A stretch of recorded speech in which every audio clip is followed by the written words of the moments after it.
거짓말 3마디.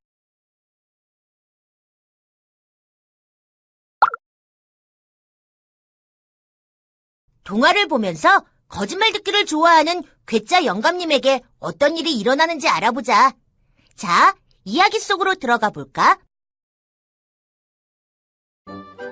옛날 어느 마을에 거짓말 듣기를 좋아하는 괴짜 영감님이 살았어요. 이 영감님이 어찌나 거짓말 듣기를 좋아했던지 날마다 술이며 음식을 마련해 놓고 사람들에게 거짓말을 해보라고 시켰어요. 그런데 매일같이 거짓말을 듣다 보니 더는 새로운 거짓말을 들을 수 없었어요. 사람들이 한다는 거짓말이 모두 거기서 거기였지요. 내로라 하는 거짓말꾼들이 하는 소리까지도 이 영감님의 귀에 새로울 게 없었지요. 영감님은 고민 또 고민했어요. 새로운 거짓말을 들을 수만 있다면 영감님은 무슨 일이라도 할 수 있을 것 같았어요. 그래서 영감님은 한 가지 꾀를 냈어요. 그리고 자기 집 담벼락에다 이런 방을 써붙였답니다.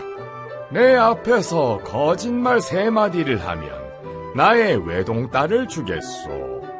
괴짜 영감님은 만석지기 부자여서 가만히 있어도 매일 곳간에 재물이 쌓이는 데다 영감님의 외동딸은 예쁘고 마음씨 곱기로 소문이 자자했어요. 이 소식에 온 동네가 술렁거렸어요. 마침내 이웃 마을에까지 그 소문이 퍼져 이웃 마을 총각들이 줄지어 괴짜 영감님을 찾아왔답니다.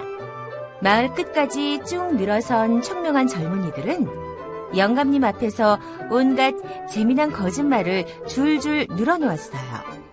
하지만 영감님은 언제나 2마디까지는 하하하, 거 참말 재미난 거짓말이군. 하며 좋아하다가도 마지막 거짓말을 들을 때면 그래, 그건 내가 잘 알지. 그때 내가 거기에 있었는데 혹시 못 봤는가? 하며 능청스럽게 사실이라고 말하는 거예요. 그러니 누구도 영감님에게 3번째 거짓말을 할 수가 없었어요. 덕분에 영감님은 날마다 공짜로 재미난 거짓말을 듣게 됐죠. 아랫마을 떡거머리 총각 바우도 이 소문을 듣고는 생각했어요.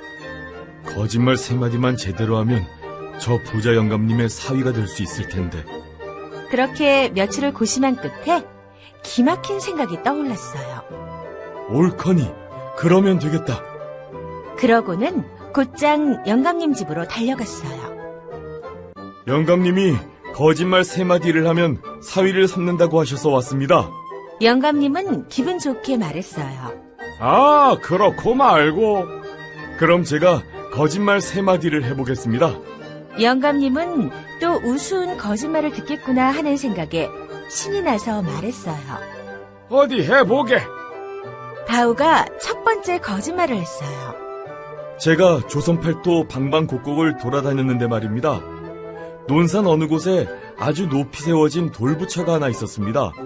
그런데 돌부처의 머리 근처에 노란 배가 아주 탐스럽게 열려있지 뭡니까? 그 배가 하도 맛있어 보여서 배를 따려고 마을의 장대란 장대는 모조리 빌려왔습니다. 그리고 그 장대들을 길게 이어보았지만 배가 달린 곳에는 닿지도 않는 겁니다. 꽤나 높았나 보군. 예, 그래서 생각 끝에 장대를 돌부처의 콧구멍 속에 넣고 간지렸습니다. 그랬더니 글쎄 돌부처가 냅다 재채기를 하지 뭡니까? 그 바람에 배가 뚝 떨어져 맛나게 먹었습니다. 영감님이 들어보니 상당한 거짓말이었어요. 야, 이놈아! 그거 거짓말이다! 바우가 빙그레 웃으며 2번째 거짓말을 시작했어요. 제가 또 중국에 다녀온 적이 있는데 중국에서는 아주 특이하게 농사를 짓더군요. 어떻게 말인가? 논에다 벽실을 막 흩어뿌린 뒤 커다란 모기장으로 그 위를 덮습니다. 그리고 가을이 될 때까지 가만히 내버려 두는 거예요. 벼가 싹이 나서 모기장 구멍 위로 쑥쑥 올라오니 가을에는 그 모기장만 쓱 걷어내면 따로 타작할 필요도 없이 쌀알이 주르륵 떨어지더라고요. 세상에 농사짓기 참 편하대요. 영감님은 껄껄 웃으며 말했어요. 허허, 세상에 그런 게 어디 있느냐? 거짓말이지? 영감님, 그럼 2마디 됐지요? 그래, 너 거짓말 참 잘한다. 하나만 더 해봐라. 바우는 눈빛을 반짝이며 3번째 거짓말을 시작했어요. 제가 전에 장사를 했었는데 무슨 장사를 했나 하면 바람 장사를 했습니다. 바람을 팔러 다니는데 바람 한 포대에 10,000냥을 받았었지요. 그러자 영감님은 바우의 거짓말을 인정하기 싫어서 이렇게 말했어요. 그렇지, 맞아. 나도 그때 바람을 샀었지. 하하. 바우는 그 순간을 놓치지 않고 물었어요. 그때 제가 영감님한테 바람 3포대를 팔았는데 외상으로 드렸던 것 기억하시죠? 자, 그럼 어서 30,000냥을 주세요. 오늘 그 바람값을 받으러 온 것이니까요. 뭐라고? 영감님은 그만 꼼짝없이 걸려들고 말았어요. 거짓말이 아니라고 하면 30,000냥을 주어야 할 판이었지요. 30,000냥이면 좀 큰 돈이에요. 영감님은 어쩔 수 없이 바우를 사위로 삼았어요. 거짓말 잘하는 사위가 곁에 있으니 가장 좋은 건 영감님이에요. 날마다 거짓말을 들을 수 있으니 말이죠. 반면에 영감님의 사위가 된 바우는 골치가 이만저만 아픈 게 아니었어요. 부잣집에 장가와서 예쁜 각시랑 사는 것은 좋은데 날마다 장인어른에게 거짓말을 하려니 머드답게요. 그래서 바우는 고민 끝에 기막힌 꾀를 냈어요. 하루는 장인어른과 산에 벌초를 하러 갔어요. 그런데 바우가 갑자기 집에 두고 온 것이 있다면서 혼자 산을 내려가 버렸어요. 그 길로 바우는 집으로 달려가 장모에게 말했어요. 아이고, 장모님, 큰일 났습니다. 벌초를 하다가 그만 장인어른이 뱀에 물려 돌아가실 지경입니다. 아이고, 영감! 장모는 울면서 산으로 달려갔어요. 바우는 얼른 장인어른에게 달려가 이렇게 말했어요. 장인어른, 큰일 났어요. 글쎄 집사람하고 장모님이 콩을 볶아 먹다가 불을 내서 집을 홀랑 태워버렸지 뭡니까? 뭐야? 이런! 영감님은 화가 나서 씩씩거리며 산을 내려갔어요.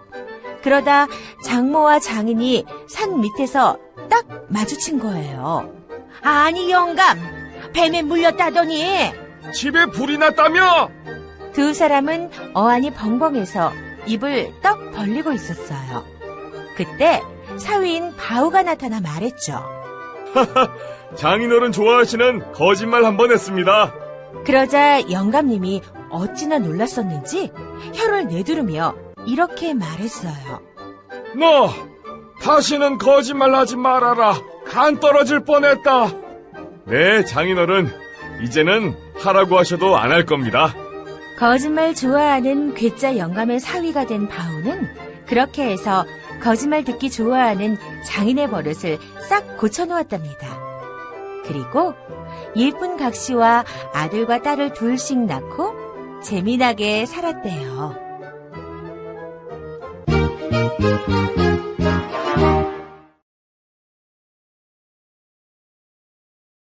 친구들, 거짓말 3마디를 재미있게 보았어? 떡거머리 총각 바우가 거짓말 잘하는 재주와 꾀로 괴짜 영감님의 사위가 되었네. 그럼 이제 활동하기를 해보자.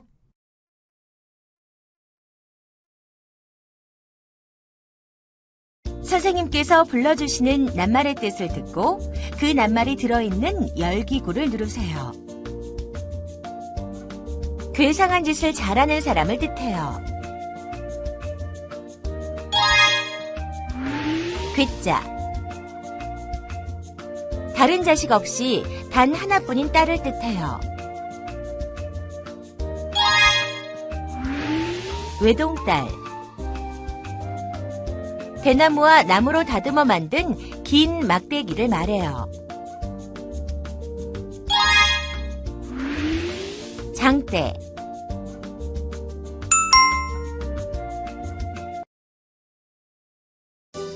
괴짜 영감님은 거짓말 3마디를 하면 무엇을 준다고 하였나요?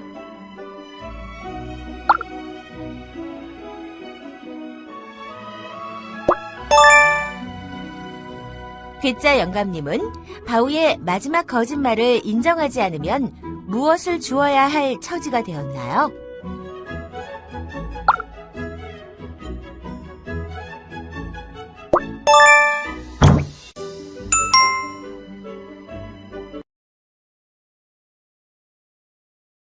다음 빈칸에 들어갈 알맞은 말을 넣고 친구들의 생각은 어떤지 대화를 들어보세요.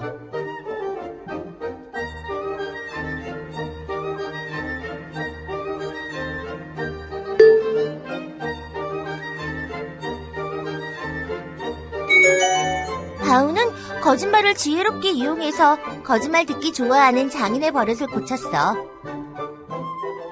재미있는 거짓말은 즐거움을 주기도 하지만 사람을 놀라게 하거나 피해를 주기 때문에 하지 말아야 해.